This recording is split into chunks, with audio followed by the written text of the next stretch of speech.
Are you confused by all the options in your security systems menu? Today, we are going to explain every single option on the DVR recording settings screen. Whether you have a DVR, XVR, or NVR, understanding these features is the only way to ensure your property is actually being protected. By the end of this video, we will show you how to customize your setup to fit your exact needs.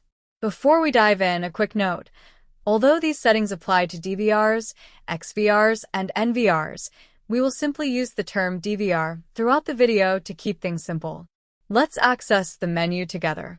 Right-click to see the floating menu, select Main Menu, enter your password if prompted, and click OK. Now, let's head over to Record, and then click on Settings. This is where the magic happens. Keep in mind, we aren't showing you how to set it up today. We are explaining what each function does. If you need a step-by-step tutorial on continuous or motion detection setup, we have a specific video for that which we will link at the end. First up is Channel. This is where we select which camera we are configuring. If you want the same settings for everyone, just select All. Next, we have Redundancy. This is a lifesaver. To understand this, we need to look at how hard drives work. Usually, a DVR records until the disk is full and then overwrites the oldest footage. If you have two disks, it fills disk 1, then disk 2, then goes back to overwrite disk 1. However, when we enable redundancy, the DVR records to both disks simultaneously. It's a mirror. If one drive fails, you still have your footage on the second one. Note, this halves your total storage capacity, but it doubles your security. Now, let's look at length. This defines the duration of each video file. By default, it's usually 60 minutes, meaning you get 24 files per day per camera. You can adjust this, usually between 1 and 120 minutes, depending on how you prefer to manage your footage. Then we have the pre-recording option, often listed as PreRec. This is a game changer when we are recording based on motion detection or alarms. It defines how many seconds of video are saved before the actual event occurs. If set to 5 seconds, the DVR actually saves the 5 seconds before the event started. It does this by constantly buffering video, so you never miss the beginning of an event. Next, let's look at the mode section, where we have 3 main choices. First, there's the stop mode, which, as the name suggests, completely disables recording for the selected channels. Then we have manual mode, which tells the DVR to record nonstop until you manually tell it to stop. The third and most popular option is schedule mode. This allows the DVR to record automatically based on the rules we set.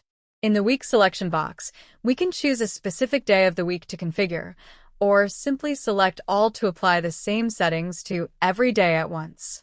Within this schedule, we have 3 recording types. First, the regular option, which enables continuous, 24/7 recording. Second, the detect option, which triggers the DVR to record only when motion is detected. And third, the alarm option, which starts recording only when an external sensor, like a PIR sensor, sends a signal to the system. To make this even more flexible, we can use periods 1 through 4 to set different rules for different times of the day. For example, we can set the system to record continuously from midnight until 5 a.m.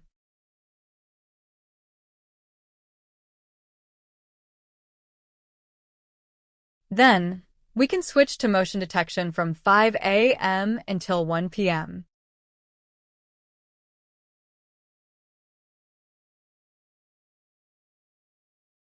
If we want, we can then use alarm-based recording from 1 p.m. until 7 p.m.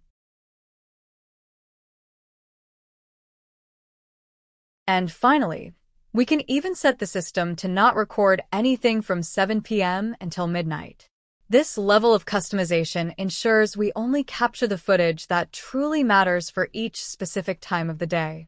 Finally, in the advanced button of some models, we can find a few more useful tools. First, there is the Show Desktop option, which simply takes you back to the DVR's home screen.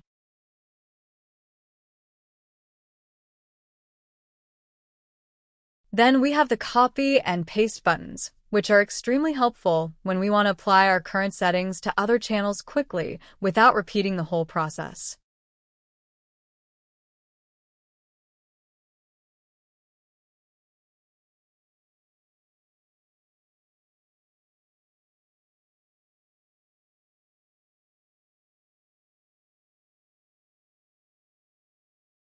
Next, there is the default option, which we use if we need to reset all recording settings back to their factory standards.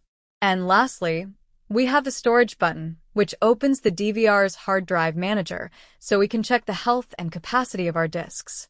We will cover more advanced versions in future videos, but this covers the essentials. If you have questions, leave a comment or contact our free technical support. We have left our WhatsApp number in the video description and also in the pinned comment for your convenience. Don't forget to subscribe, hit the bell, and leave a like to support our channel.